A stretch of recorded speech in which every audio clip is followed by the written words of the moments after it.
저희가 책 자체가 새신자반 이렇게 되어 있어서 새가족들이 이제 신앙생활을 막 시작하는 분들이 공부하는 말씀이 아닌가라고 생각하실 수 있겠지만 결코 그렇지 않습니다. 이재철 목사님이 쓰신 이 새신자반은 신앙의 성숙과 제자 훈련을 위한 과정이니까 그 과정인 줄 알고 여러분들이 꼭 함께 따라오시면 됩니다. 이재철 목사님이 3권의 책을 쓰셨거든요. 첫 번째가 이 훈련과 관련되어서 새신자반입니다. 두 번째가 성숙자반이라고 하는 책이 있고요. 그 다음 3번째 권이 사명자반이라고 하는 책이 있습니다. 기회가 되는 대로 말씀을 계속해서 우리가 나누기로 하고요. 가장 중요한 건 신앙의 기초를 쌓는 것. 그래서 흔들리지 않는 기초가 우리에게 세워지는 것이 중요하니까 우리는 이 새신자반을 통하여 신앙의 기초 함께 나누려고 합니다. 자, 오늘은 제5가 성경이란 말씀 같이 보도록 하겠습니다. 페이지로 35페이지. 자, 우리 주제 같이 한번 읽어볼까요? 서론 시작. 성경은 곧 하나님의 살아계신 말씀이자 모습이여 능력. 자, 밑줄거 주실래요? 성경은 하나님의 살아계신 말씀, 모습, 능력이라는 겁니다. 그러니까 성경에 말씀에 하나님의 모습이 담겨져 있고 말씀에 하나님의 능력이 담겨져 있습니다. 사실 하나님의 역사하셨다라는 말은 다른 말로 표현하면 하나님의 말씀이 그곳에 임하였다라는 것입니다. 오늘도 우리가 예배드리면서 하나님의 말씀을 전달하고 들을 때 그곳에 하나님이 임하게 된다라는 것을 꼭 놓치지 마시길 바랍니다. 우리 지난 시간에 했던 성령이라는 데 대해서 우리 기억하십니까? 성령이 언제 임했나요? 사도들이 하나님의 말씀을 전할 때 그곳에 강력한 성령이 임하였죠. 바로 그것처럼 이 하나님의 말씀이 우리에게는 하나님의 능력을 가져오는 그 자체 또 과정 통로가 될 것입니다. 자, 계속해서 보면 성경을 통해 자 밑줄 그실래요? 하나님의 음성을 듣고 하나님의 모습을 보고 하나님의 능력을 체험한다. 종종 사람들이 하나님의 음성을 들었습니다. 하나님이 나에게 말씀하셨습니다. 라는 말을 곳곳 들어보셨을 텐데요. 여러분 이 말이 무슨 의미입니까? 하늘에 계신 하나님이 정말 만약에 제 이름을 부른다면 형서가 하고 이렇게 말씀하신 건가요? 그게 아닙니다. 오해하시면 안 돼요. 오늘 이 시대는요, 하나님이 이런 식으로 직접적으로 말씀하지 않습니다. 왜냐하면 과거 성경의 시대에는 하나님의 말씀이 정경으로 없었기 때문에 그때는 하나님이 믿음의 사람들에게 직접 말씀하십니다. 때로는 꿈을 통하여 현몽하시기도 하고요. 때로는 어떤 여러 가지 다양한 방법을 통해서 하십니다. 하지만 지금은 왜 그렇게 말씀하지 않는가? 이유가 있습니다. 바로 우리가 들고 있는 이 성경이 하나님의 완벽한 말씀으로 캐논으로 정경으로 완성됐기 때문에 우리는 이 말씀을 통해서 하나님의 음성을 듣는 거죠.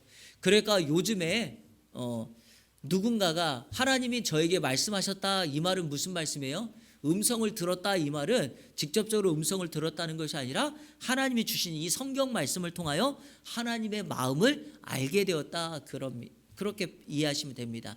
저도요, 제가 곧장 우리 성도님들께 이렇게 말할 때가 있어요. 하나님이 저에게 말씀을 주실 때 이 말이 하나님이 직접적으로 다이렉트로 저에게 직통 계시했는가 그게 아니라 하나님이 저에게 말씀을 주셨다는 표현은 제가 성경을 묵상하고 성경을 연구하고 설교를 준비하다가 그 말씀과 가장 하나님께서 해석하기에 좋은 말씀, 그 말씀을 이 성경에서 읽었다라는 것입니다. 그러니까 이렇게 이해하시면 됩니다. 아시겠죠?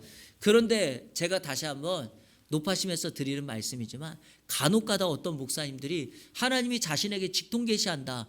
그리고 또 어떤 분들이 이런 분들도 간혹 계세요. 설교 준비를 그냥 요즘 말로 말하면 좀 대충 해가지고 가셔요.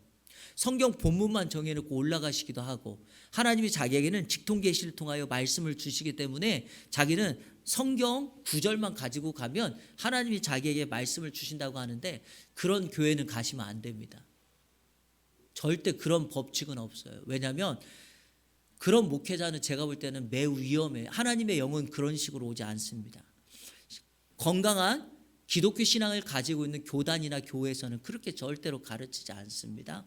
하나님의 말씀이 정해져 있고 성경 66권을 통하여 우리에게 주신 말씀이기 때문에 이 사람이 정말 건강한 목회자이고 건강한 하나님의 사람이다라는 걸 뭘 통해서 알 수 있냐면 직통 계시가 아니라 하나님의 말씀을 깊이 연구하고 묵상해서 가장 적합한 하나님의 그 시대 당시에 예컨대 우리가 오전에 제가 전하는 말씀으로 보자면 야고보가 살았던 시대에 그 말씀이 전달되었을 때 가장 가까운 말씀으로 연구하고 묵상해서 오늘 우리 시대에 우리 성도님들에게 주는 말씀으로, 그러니까 오늘의 상황에 맞게끔 말씀을 전하는 겁니다.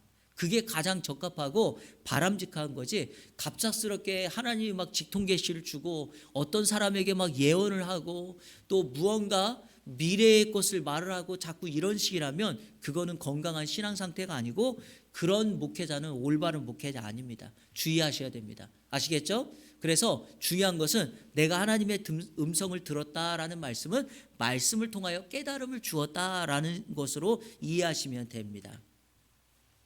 자, 우리 서론 계속해서 읽어볼게요. 따라서 성경 말씀이 곧 하나님, 맞습니다. 이거는 우리가 요한복음 1장 1절에 통하여 태초에 말씀이 계시니라, 말씀이 하나님과 함께 계셨고 말씀은 곧 하나님이라는 걸 통하여 하나님은 말씀이라는 것을 우리가 알게 되었습니다. 자, 그러나 이 사실을 깨닫지 못한 사람에게 성경은 한낱 서가에 꽂힌 장식품에 지나지 않습니다.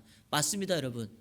성경이 우리에게 주어졌지만 여러분 성경을 들고 다니기만 하지 성경 말씀의 능력이 나에게 나타나지 않고 믿어지지도 않는다 그러면 어찌 그 성경에 기록된 말씀이 나와 어떤 관련이 있겠습니까?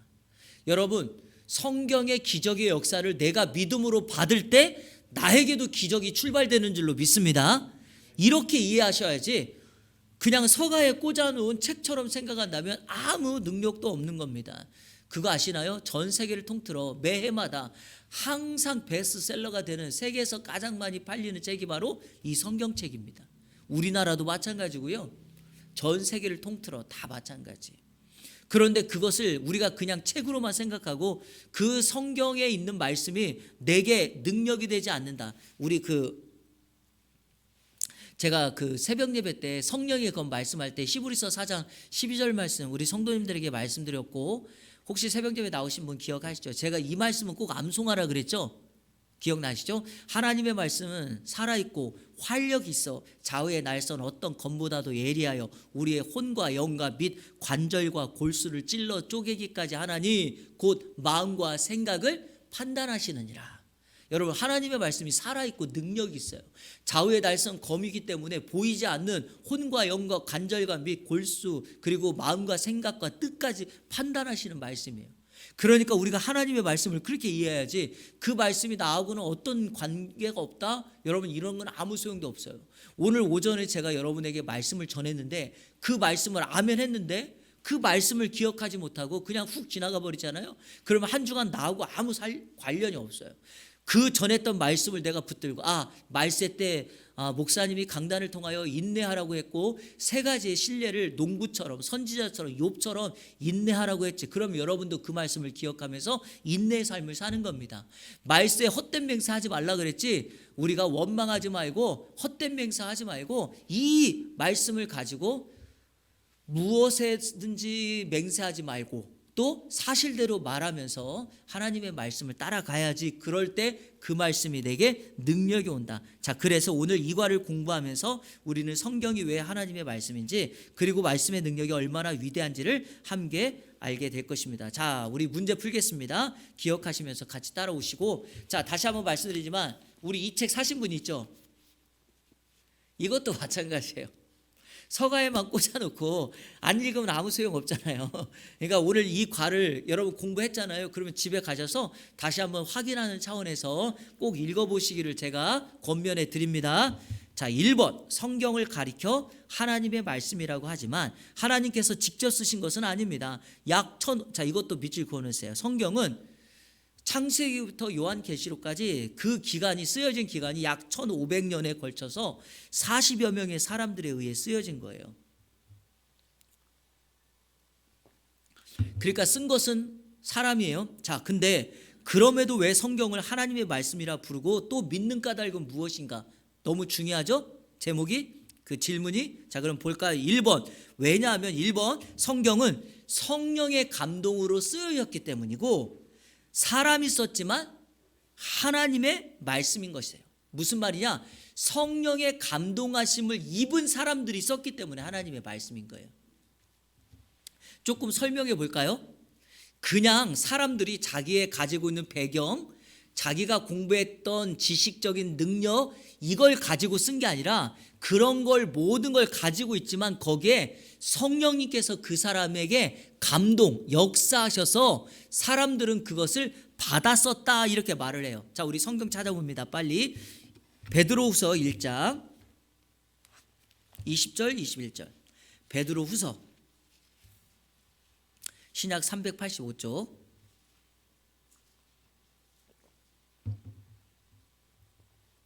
1장 20절 21절 같이 읽겠습니다. 시작. 먼저 알 것은 성경의 모든 예언은 자, 밑줄 그으세요. 사사로이 풀 것이 아니다. 여러분 성경 절대로 사사로이 풀면 안 됩니다. 제가 오전에 설교 말씀 드렸던 것처럼 신천지가 하듯이 영예를 하고 상징적으로만 해석하고 이런 거 절대 하시면 안 됩니다. 왜? 이유가 뭐냐? 자, 21절 시작. 예언은 언제든지 사람의 뜻으로 낸 것이 아니요 오직 성령의 감동하심을 받은 사람들이 하나님께 받아 말한 것이다. 자, 여러분 분명한 사실 있죠? 사람이 썼지만 어떻게 썼어요? 성령의 감동하심을 받은 사람들이 하나님께, 자 밑줄 그으세요. 하나님께 뭐 했어요?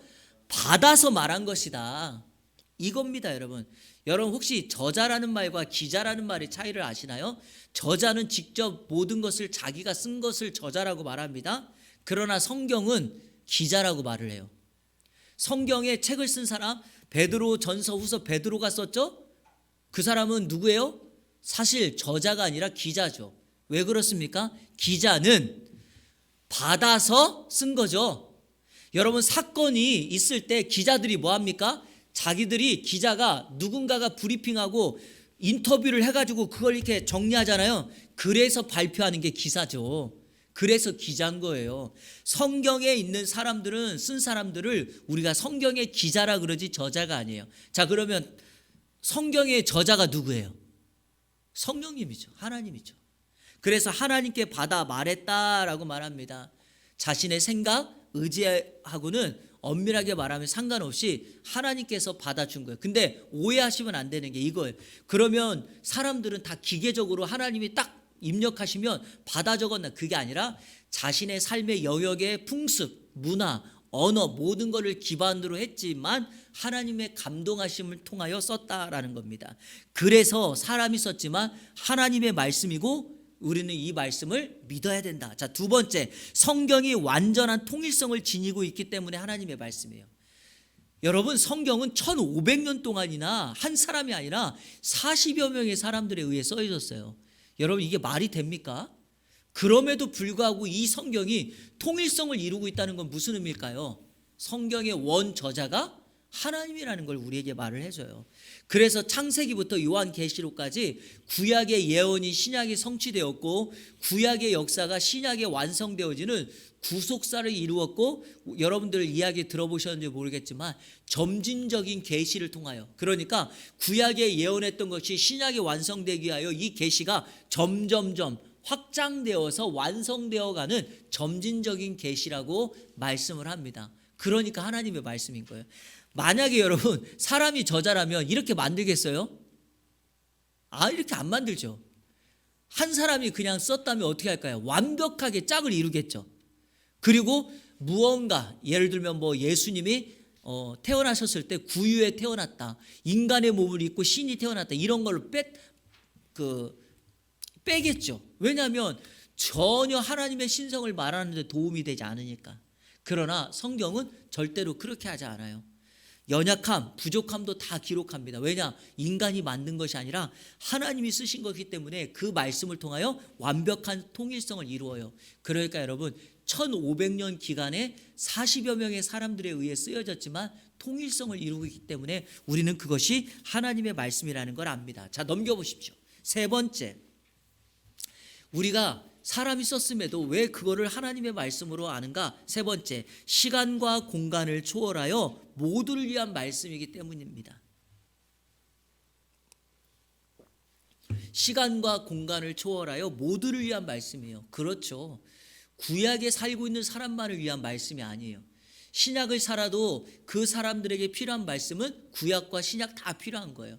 여러분 오늘 이 시대를 살아가는 우리들에게도 구약과 신약의 말씀이 다 필요해요. 모든 사람들에게 시간과 공간을 초월하여 모든 사람을 위한 말씀입니다. 그도 그럴 것이 우리 전에 그 유일한 구원자 그리스도 할 때 여러분 기억나시나요? 구약 성경의 주제가 뭡니까? 구약은 오실 예수님. 자 여러분 따라해 보세요. 오실 예수님. 신약은요 주제가 뭐예요? 오신 예수님이에요. 그러니까 성경의 주제는 다 뭐다? 예수님이 주제예요.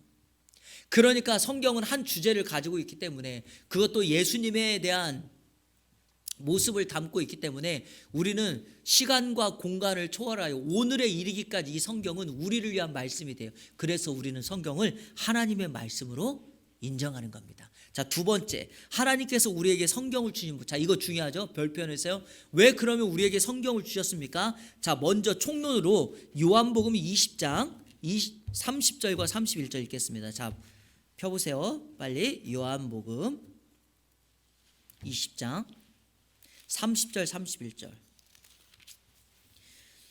이 성경 구절은 꼭 알아놓으셔야 돼요. 요한복음 20장 30절 31절. 자, 성경을 우리에게 주신 목적 중에 총론이 있어요. 큰 그림으로 왜 주셨는가? 자, 우리 한번 읽어볼까요? 요한복음 20장 30절 31절 시작.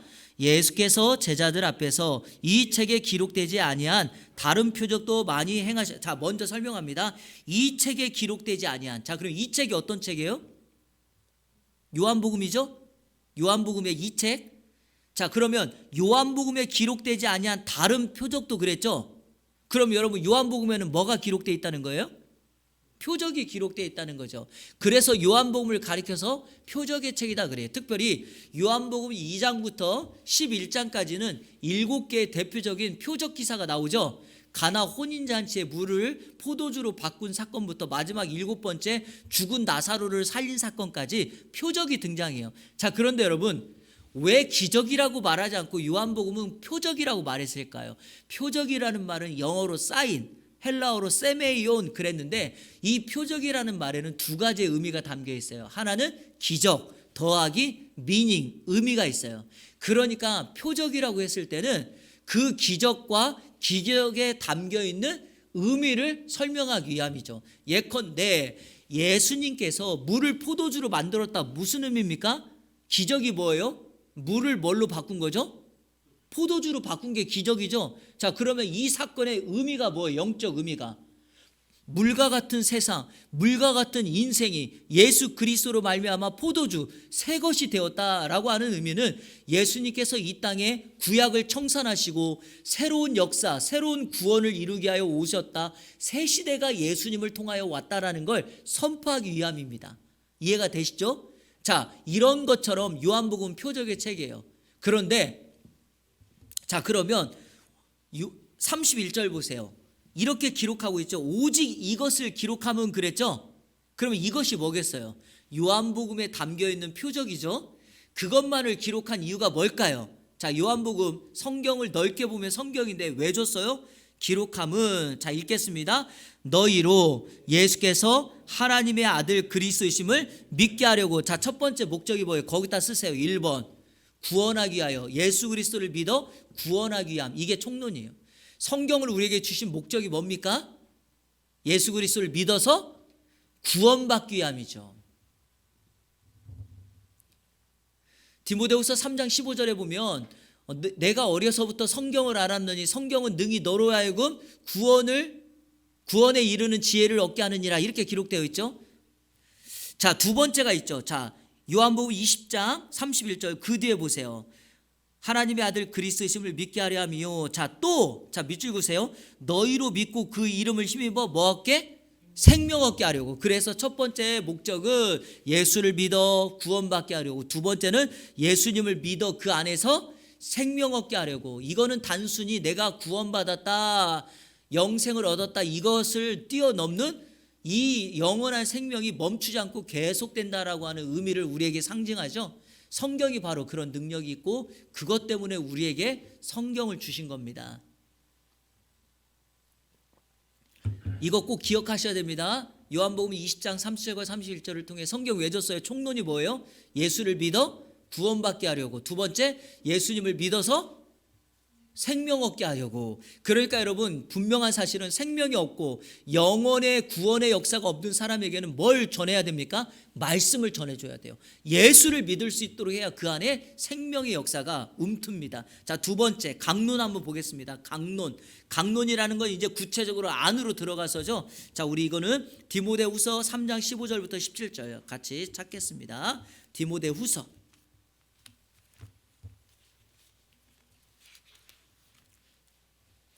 자, 3장.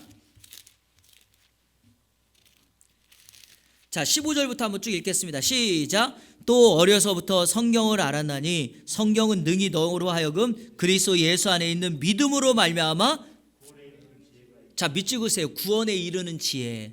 성경을 통하여 예수를 믿음으로 구원에 이르는 지혜가 있다.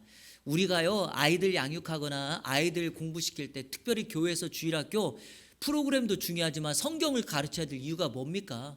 바로 그 말씀에 뭐가 있다? 구원에 이르는 지혜가 있기 때문이죠. 여러분, 평생을 교회에서 자랐는데 나중에 장성해서 나는 구원받지 못했다라고 하는 사람이 있다면 그것처럼 어리석은 게 어디 있습니까? 그래서 저는 개인적으로 성경에서 가장 불쌍한 사람 중에 한 사람이 누구라고 생각하냐면, 사도행전 3장에 보면 베드로와 요한이 성전에 기도하러 들어가잖아요.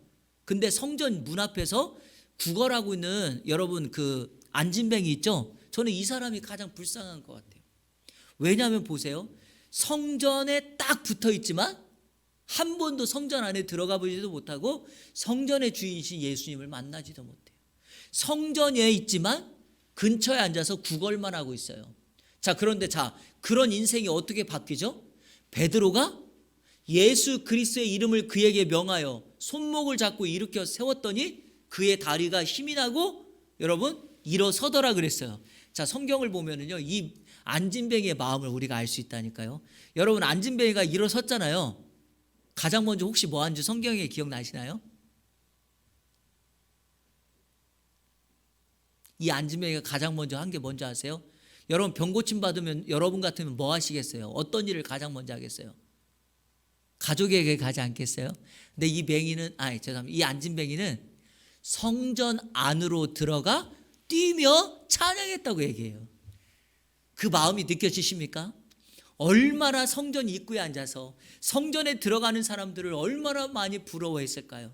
나는 걸을 수가 없어서 그 성전에 들어가지도 못하고 하나님을 예배하지도 못하고 예수님을 만나지 못하는구나. 그러나 그가 예수 그리스도의 이름으로 고침받았을 때, 일어섰을 때 그가 가장 먼저 한 거는 바로 뭐다? 성전에 들어갔다. 이게 바로 우리 인생의 출발이에요. 여러분, 엄밀하게 말해서 우리 인생은 영적인 안진뱅이가 같잖아요. 예수님 만나기 전까지는 영적인 안진뱅이가 같잖아요. 그런데 우리가 그 영적인 안진뱅이에서 고침받았는데 우리는 늘 세상의 것, 다른 걸 찾아요. 우리도 영적인 안진뱅이처럼 예수님을 만나 병고침을 받고 예수를 만났다면 가장 먼저 뭐 해야 된다? 이 사람처럼 성전에 들어가서 하나님을 예배하는 일이 내 인생의 가장 우선이어야 합니다. 그러나 우리는 그걸 잘 못해요. 그래서 우리는 성경을 통하여 그 비밀을 배워야 한다. 자, 그렇게 했죠. 자, 이제 디모데후서 3장 16절 같이 읽겠습니다. 시작. 모든 성경은 하나님의 감동으로. 자, 여러분, 이 감동이라는 말이 베드로후서 1장 21절에 성령의 감동하심을 입었다는 말과 같은 말입니다. 감동으로 된 것으로, 자, 밑줄 그으세요. 교훈과 책망과 바르게 함과 의로 교육하게 유익하다. 성경은 이렇게 유익이 있어요. 어떤 유익이 있어요? 교훈, 책망, 바르게 함, 의로 교육하게 유익한 것이 성경이에요. 교훈이라는 것은 바른 길을 계속 가게 하는 거죠. 책망이 뭡니까? 여러분, 옆길로 빠진 사람에게 책망하는 거예요. 너 당신 잘못됐어. 지금 틀어졌어.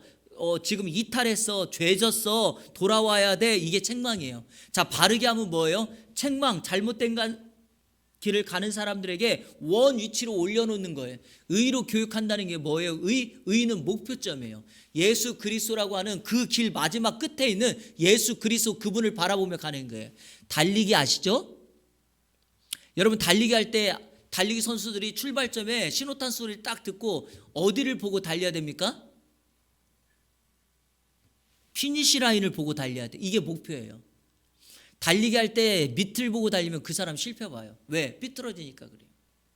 그래서 신앙의 모습 속에서 가장 중요한 건 목표, 예수 그리스도 그분을 향하여 달려가는 거예요. 바로 성경이 그렇게 우리를 교육하는 데 유익하다는 거예요. 자, 그러면 이제 강론으로 넘어갑니다. 그러면 그 성경을 왜 우리에게 강론으로 주셨는가? 17절 다 같이 읽겠습니다. 이는 하나님의 사람으로 온전하게 함. 첫 번째 목적이 뭐냐? 1번 하나님의 사람으로 온전하게 하기 위함. 하나님의 사람으로 온전하게 하기 위함.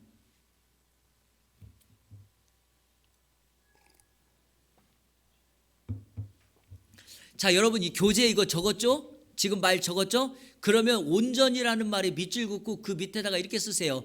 구비함, 구비함, 구비하다. 여러분 구비하다는 말이 준비되다는 거예요. 준비되는 거예요. 어떤 일을 위하여 준비되는 것 이겁니다. 자, 두 번째 목적은 뭔가? 디모데후서 3장 17절 하반절에 보니까 모든 선한 일을 행할 능력을 갖추게 합니다. 모든 선한 일을 행할 능력을 갖추기 위한 성경을 주신 목적이 뭔가? 강론으로 들어가 보니까 우리 하나님의 사람을 온전하게 해요. 우리를 하나님의 사람으로 온전하게 준비시켜요. 두 번째는 우리로 하여금 선한 일을 행할 능력을 갖추게 돼요. 제가 이거를 설명할 때 꼭 하는 게 있어요. 여러분 한번 저를 보실래요? 총이 있잖아요. 총이 여러분 능력을 발휘하려면 그 안에 뭐가 담겨 있어야 되죠? 총알이에요. 총알이 여기서 말하면 능력이에요. 근데 중요한 게 뭐냐? 이 총알이 담겨있는 총을 가지고 제대로 기능을 하려면 어떻게 됩니까? 하나님의 사람으로 온전하게 한다는 것처럼 우리 이 총을 들고 있는 사람이 총을 쏠 수 있어야 돼요. 근데 여러분 보세요. 준비되지 않은 사람들의 특징이 뭐예요? 손에 총이 있으면서도 총을 한 번도 쏴본 적이 없으니까. 아니 또 총에 총알이 없는 사람 생각해 보세요. 항상 하는 게 뭐죠? 적이 왔는데 이렇게 말하는 거예요. 총을 딱 겨누더니 너 한 발자국만 더 오면 쏜다? 근데 못 쏴요. 왜 못 쏘죠? 쏠 수도 없고 총알도 없으니까 그런 거예요. 그러니까 적이 계속 다가와요. 너 조금만 더 다가오면 쏜다? 계속 이렇게 해요. 쏜다니까 말만 해요. 근데 여러분 정말 총을 잘 쏠 수 있고 총알이 있는 사람은 어떻게 하죠? 이런 말 할 필요가 없어요. 뭐 하면 됩니까? 한 방 먼저 빵 하고 쏘고 시작하면 돼요. 그러면 대적이 두려워 떠는 거라니까요. 바로 그런 겁니다. 성경은 우리로 하여금 하나님의 사람으로 온전하게 준비되게 하고요. 우리로 하여금 그 일을 행할 선한 능력을 갖추게 한다. 이게 바로 성경의 목적. 자, 그러면 3번 위의 내용을 토대로 성경을 정의해 보십시오. 자, 이재철 목사님의 이 책에서 이분이 정의하는 내용은 앞에 내용을 정리해 보면 이렇게 정의해요. 자, 제가 불러드릴게요. 예수 그리스도 안에서, 성경은 예수 그리스도 안에서 영원한 생명을 누리게 하며, 자, 예수 그리스도 안에서 영원한 생명을 누리게 하며 온전한 사람으로 온전한 삶을 살게 하는 구원의 말씀, 이게 성경이에요. 이재철 목사님은 성경을 이렇게 정의합니다. 새신자반에서 예수 그리스도 안에서 영원한 생명을 누리게 하며 온전한 사람으로 온전한 삶을 살게 하는 구원의 말씀. 정리가 딱 되시죠? 성경이 그런 책이에요. 그러니까 여러분도 이것만 이해하시면 되겠어요. 성경은요, 예수 그리스도 안에서 영원한 생명을 누리게 하며 온전한 사람으로 온전한 삶을 살게 하는 구원의 말씀이다.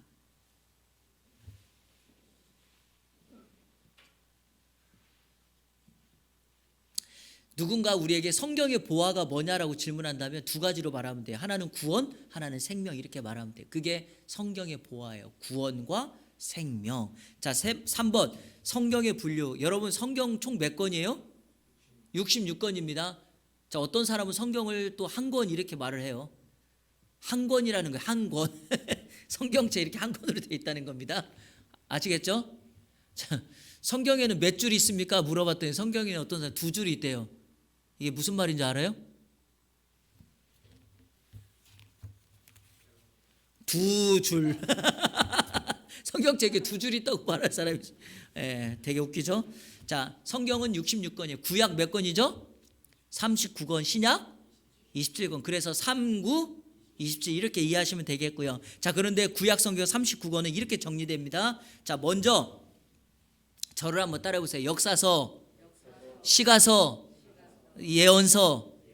자, 역사서는 17권인데 두 부류로 나눠져 있죠. 창세기부터 신명기까지를 모세 오경 또는 율법서라고 말합니다. 우리가 소위 토라라고 말하는 말씀. 다시 말해서 하나님이 율법을 주시고 그 율법의 명령을 지키라고 주신 말씀이 바로 창세기부터 신명기까지예요. 자, 그리고 여호수아부터 에스더까지가 여러분 12권이 바로 역사의 이야기죠. 이 17권을 우리가 역사서라고 말합니다. 여러분 에스라, 느헤미야, 에스더 있잖아요. 에스더의 줄임말이 뭐예요? 그러니까 성경 찾을 때 보통 성경 구절할 때 창세기 하면 창, 출애굽기 하면 출, 민수기 하면 민, 뭐 예를 들어 여호수아는 뭐예요? 수, 그렇게 하죠. 근데 가장 많이 헷갈리는 게 이제 이거 에스라, 느헤미야, 에스더예요. 에스라, 느헤미야, 에스더. 에스라는 뭐예요? 약자가 스예요. 스. 느헤미야는 느. 에스더가 그래 한번 따라해 보세요. 스느에. 스느에. 오늘부터 기억하세요. 헷갈리지 마시고 스느에 에스라, 느헤미야, 에스더. 스느에. 아시겠죠? 자, 이거 잘 모르는 분이 이게 성경 이거 편람 이거 색인 이렇게 돼 있는 거 여기 있죠? 여기 이거 보면 보세요. 여기 에스라 뭐라고 돼 있어요? 스가 돼 있죠? 스, 느, 에. 기억하셔야 됩니다. 네, 됐고요. 자, 그 다음에 성문, 시가서는 성문이라고 해요. 여러분 성문이 뭐예요? 성문, 거룩한 책, 거룩한 글이다. 그래서 이 시가서는요, 욥기, 시편, 잠언, 전도, 아가, 이건 바로 뭡니까? 거룩한 기도, 거룩한 노래, 거룩한 예배. 그래서 우리가 이거를 시가서, 성문서라고 불러요. 자, 근데 여러분 그거 아시나요? 욥기, 시편, 잠언, 전도, 아가는 순서가 중요해요. 이 순서가 왜 중요한지 아세요? 시대거든요. 제가 오늘 설교했죠. 욥기가 어느 시대라 그랬죠? 아브라함 시대라 그랬죠. 그래서 시대가 그랬죠. 시편은 주로 누구죠? 다윗. 그러니까 됐고요. 자, 잠언, 전도, 아가는요? 솔로몬이니까. 이게 순서가 중요한 이유가 시대로 되어 있다. 이렇게 이해하시면 되겠습니다. 자, 마지막 예언서, 우리가 소위 말하는 선지서라고 하는 것은 전기 예언서, 이거를 우리가 대선지서라고 부르고요. 그 다음에 후기 예언서를 소선지서라고 그래요. 뭐가 대선지서고 뭐가 소선지서예요? 이거는 옆에다 이렇게 적어놓으세요. 성경의 분량이에요. 분량.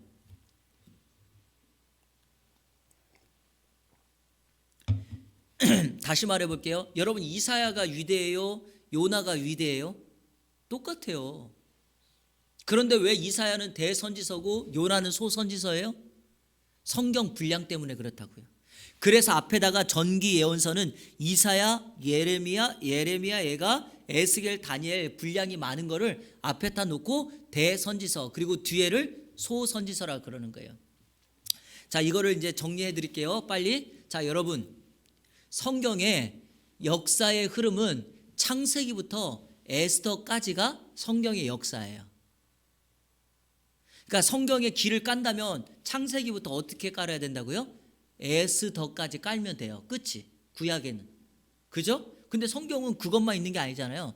시가서 5권 있었죠? 자, 그러면 여러분 역사는 그렇게 고속도로를 깔고 그 위에 고속도로 가다 보면 뭐가 있죠? 휴게소가 있죠. 휴게소 잠깐 들리는 거예요. 자, 욥기는 어느 시대예요? 휴게소. 아브라함이니까 어디로 가야 돼? 책으로 말하면 창세기 위에 가는 휴게소예요. 이해되셨죠? 자, 그러면 다윗은요? 다윗은 사무엘 상 하에 나오니까 사무엘 상하 위에다가 붙이면 되겠죠? 자, 그러면 또 여기 보니까 잠언, 전도, 아가는 누구 시대예요? 솔로몬이에요. 여러분 솔로몬은 다윗의 이을 왕이 된 게 어디부터 나와요? 열왕기 상부터 나오니까 그 위에다가 갖다 붙이면 된다라는 겁니다. 이해되셨죠? 자, 이 말을 하는 이유가 있어요. 지금 제가 말한 걸 위에 고속도로에다 놓고요, 아래 고속도로가 바로 이 선지서예요. 여러분 선지서는 언제 활동한 사람들입니까? 에스더 뒤입니까? 아니죠. 이 선지서는 주로 언제입니까? 나라가 다윗과 솔로몬에 의해서 넘어갈 때 솔로몬에 의해서 뭐가 됐죠? 분열이 되죠. 자, 이스라엘의 초대 왕이 누구죠? 사울왕 다윗왕, 솔로몬왕, 놀라운 사실 이 세 사람이 있을 때 공평하게 나라를 40년씩 다스려요. 그래서 이 세 나라 120년 세 왕이 다스렸던 이 110년을 성경 역사에 뭐라고 부르냐면 통일 왕국 시대라 그래요. 다시 말하면 나라가 하나, 이스라엘이라고 하는 나라였다는 거예요. 근데 안타까운 것은 솔로몬 때 우상 숭배로 말미암아 나라가 두 동강이로 나눠져요. 우리가 잘 아는 것처럼 우리나라 대한민국처럼 위를 중앙에 철책이 있다고 생각한다면 위로 북쪽 이스라엘, 밑으로 남쪽 유다 이렇게 말을 해요. 그리고 이스라엘에는 12지파가 있잖아요. 위에 북쪽 이스라엘로 10지파가 가고 남쪽 유다로 2지파가 나와요. 그러면 어떻게 외우면 되겠어요? 2지파, 남쪽 유대로 온 2지파만 외우면 되겠죠? 그 2지파가 누굴까요? 유다와 베냐민이에요. 그 나머지는 다 어디가 있는 거예요? 이사갈, 갓, 르우벤 지파 다 위에 있단 말이죠. 이해되셨죠? 자, 그리고 또 하나 중요한 얘기를 합니다. 예수님께서 누구의 후예로 오시죠? 다윗의 후예로 오십니다. 근데 이 다윗의 후예가 이제 유다 지파가 맞죠? 그래서 유다 지파, 즉 북쪽 이스라엘이 아닌 남쪽 유다에 있는 왕족의 왕가를 이어서 예수님이 나온다는 거예요. 그러면 북쪽 이스라엘은 선한 왕이 한 명도 없어요. 그래서 근데 바로 나라가 두 동강이 났을 때 남쪽 유다, 북쪽 이스라엘이 서로 말씀을 순종하지 않고 왕들이 악하고 임의대로 살아가니까 그때 하나님이 하나님의 말씀을 마음을 그들에게 주어서 가서 복음을 전하라고 전한 사람이 보낸 사람이 바로 누구예요? 선지자예요. 그러니까 이 선지자들은 왕국 시대, 즉 역대상, 역대하 그 시대에 있었던 대표적인 선지자들이에요. 아시겠죠? 자, 성경 중에서 여러분 후기 예언서 한번 볼래요? 맨 마지막에 세 권 있죠. 학개, 스가랴, 말라기. 그 세 권만 동그라미 치세요.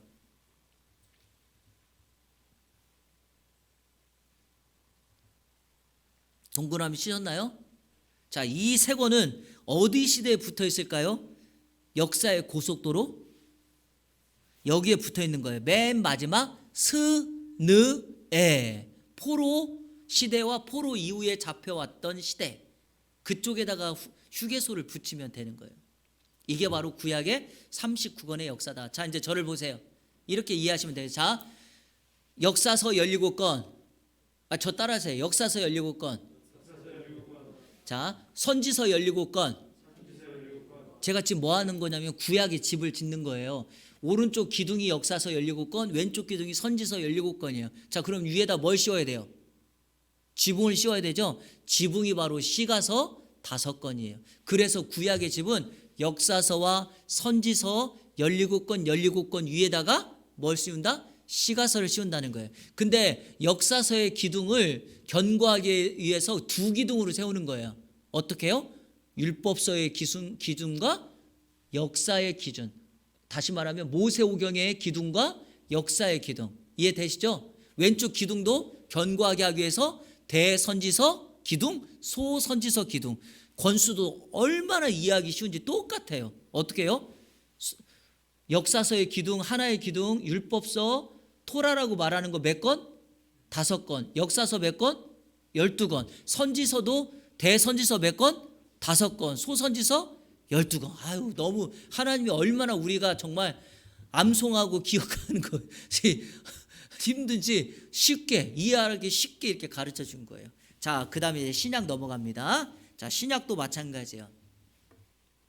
신약은요, 첫 번에 나오는 복음서가 마태, 마가, 누가, 요한 이 네 권을 복음서라 그래요. 자, 여러분, 오늘 제가 여기까지 이제 하고 시간이 너무니까 많으니까 이제 오늘은 순서를 마치려고 하는데 이 설명을 꼭 드려야 돼요.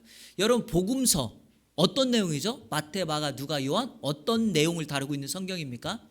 예수님이 누군가? 예수님이 어떤 분인가요? 자, 그러면 여러분 굳이 네 권일 필요가 뭐가 있어요? 하나면 되잖아요. 근데 왜 이걸 네 권으로 만들었어요? 이유는 이 각 시대에 이 글을 읽고 있는 독자가 달라서 그런 거예요. 자, 마태복음은요, 누가 썼어요?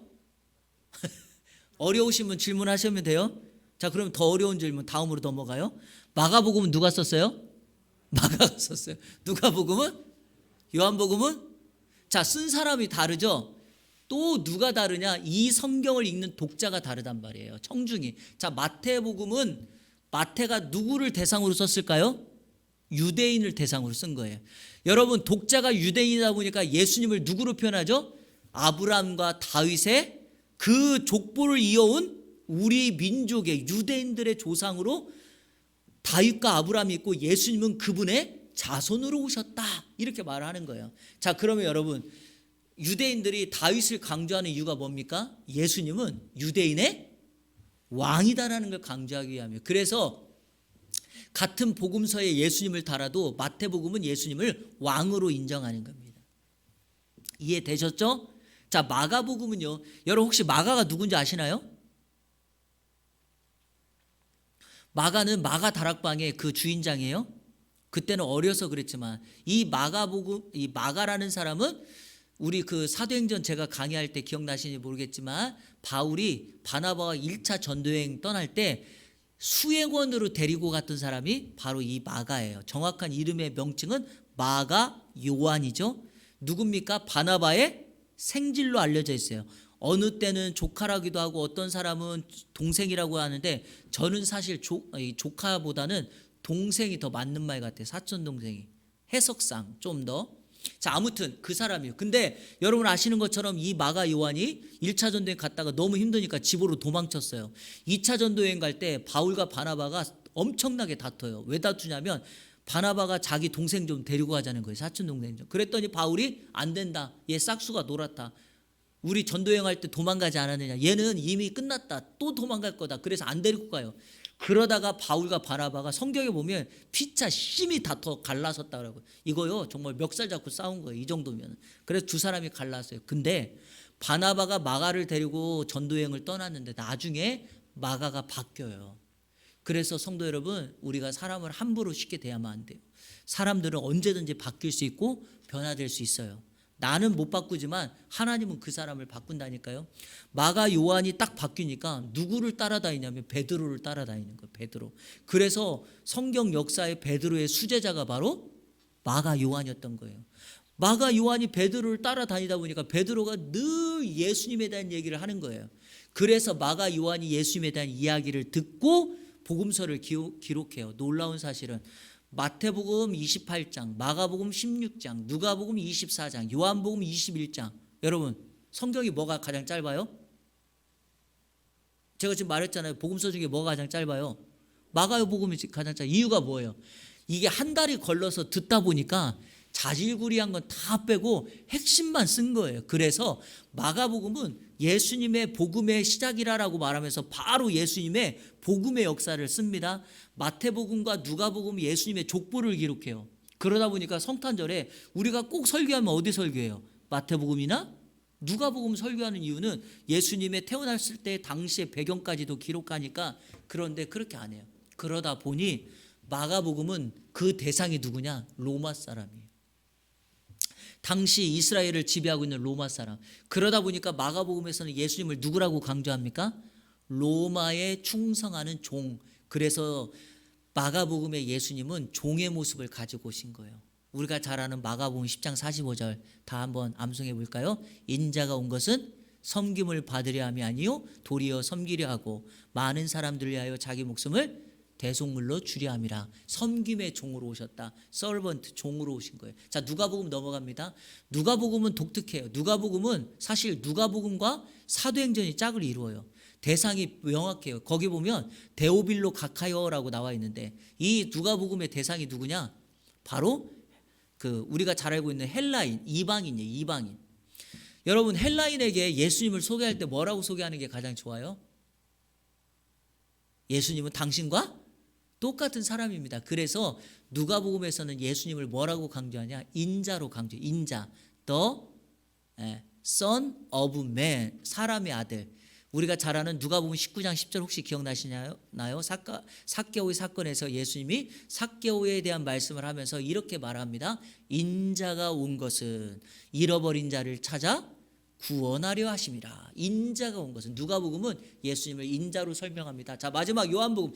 요한복음의 대상이 누구예요? 모든 오고 오는 사람들이에요. 모든 세대예요. 그러다 보니까 예수님에 대하여 신성을 말해야만 했어요. The Son of God, 하나님의 아들이라는 것. 그래서 예수님을 하나님의 아들, 하나님으로 소개해요. 제가 아까 앞서서 설명드렸죠. 왜 다른 성경은 그렇지 않은데 요한복음은 표적의 책이라고 그러는가? 왜냐하면 예수님이 이 땅에 하나님으로 오셔서 표적을 행하였다. 기적과 그 기적을 통한 영적 의미를 우리에게 전달하는 거예요. 그래서 요한복음은 모든 인류를 위하여 예수님이 하나님의 아들, 즉 하나님이다라는 거예요. 자, 정리합니다. 예수님이 마태복음에서는 누구의 모습으로 오셔요? 왕. 마가복음에서는 종. 누가복음에서는 인자. 요한복음에서는 하나님의 아들, 하나님. 그래서 복음서가 4권인 거예요. 복음서의 유일한 역사서가 뭡니까? 사도행전이에요. 사도행전은 역사서이지만 교회 역사를 다룹니다. 우리가 아는 것처럼 구약 성경의 역사서는 뭘 다루죠? 이스라엘의 역사를 다루죠. 출발과 마지막을 다루지만 신약 성경에서 역사는 교회 역사를 다루다 보니까 사도행전을 다루고 있어요. 자, 중요한 게 나머지 요한계시록을 제외한 모든 그다음 로마서부터 나오는 유다서까지는 다 뭡니까? 서신서라고 불리는 거예요. 자, 그런데 그 서신서가 2개로 나누어져요. 하나는 바울서신, 바울이 써서 바울서신이다. 이게 보통 일반적으로는 13권 플러스 알파 이렇게 얘기해요. 왜냐하면 여기 그 바울서신 맨 마지막에 있는 히브리서 있잖아요. 여기 보시면 가로 쳐놨죠. 왜 가로 쳤는지 아세요? 느낌상 바울이 쓴 것 같은데 명확하지가 않아요. 그래서 가로를 쳐놓고 13권을 썼고 플러스 알파다 이렇게 얘기하는 거예요. 그러나 대부분의 보수적인 교회, 우리 복음주의 계열에서는 그래도 히브리서도 그냥 모른다라고 하기보다는 아브라함의 색깔이 많이 난다. 그래서 아브라함이 썼을 확률이 높다 이렇게 설명합니다. 이해하시죠? 네. 자, 2번째가 공동서신이에요. 여러분 공동서신이 뭐예요? 야고보, 베드로 전후서, 요한 1, 2, 3서, 유다서. 무슨 말입니까? 바울 서신의 대부분은 여러분 교회를 위한 서신이기 때문에 교회 서신이라고도 불러요. 근데 이 공동 서신은 무엇입니까? 모두를 위한 성경이라는 거예요. 이 정도면 됐고요. 자, 마지막이 바로 요한계시록. 유일한 예언서가 바로 요한계시록. 이 시대의 마지막, 올 시대의 모습. 그래서 성경은 구약은 이렇게 되어 있어요. 역사서, 시가서, 선지서. 신약은 복음서, 역사서, 서신서, 예언서 이렇게 되어 있는 겁니다. 총 66권. 이게 바로 성경의 분류예요. 자, 제가요 성경이 66권이 뭐다라고 말은 하지 않겠지만 꼭 하나 기억해야 될 것은 이거예요. 성경은 66권이고 구약은 오실 예수님, 신약은 오신 예수님이고요. 실질적으로 여러분들이 이제 앞으로 뭐 다 하시겠지만 일단 이것만 하면 돼요. 첫째는 지금 말한 성경이 구약에 있는지 신약에 있는지는 아셔야 돼요. 아시겠죠? 자, 2번째는 뭐냐? 아까 제가 말씀드렸죠? 앞글자 있죠? 성경을 일컫는 앞글자를 아셔야 돼요. 창세기. 아시겠죠? 사가 뭐예요? 사도행전이요? 그러니까 제가 지금 얘기하잖아요. 사가 뭐예요? 이사야. 사도행전은 뭐예요? 행 이거예요. 그러니까 이거를 좀 아셔야 돼요. 그래야지 우리가 혼란을 느끼지 않는다. 아시겠죠? 요나서는 뭐예요? 요가 아니라 요니에요. 오바다는 옵, 미가서는 미, 나움은 나 이렇게 잘 되어 있어요. 호세아는 호, 다니엘은 단, 에스겔 뭐예요? 겔 이겁니다. 그러니까 이런 것들 좀 알고 있어야 혼란되지 않겠다. 그리고 가장 사람들이 많이 혼란스러운 거 에스라, 느헤미야, 에스더, 스느에라는 거 기억하시고. 자, 이 정도면 됐어요. 오늘 여기까지 하고 성경의 분류를 통해서 알고요. 자, 다음 주에 그 뒤에 나와 있는 말씀의 특징들을 성경에서 찾으면서 함께 제가 좀 설명드리고 말씀을 나누도록 하겠습니다. 기도하겠습니다.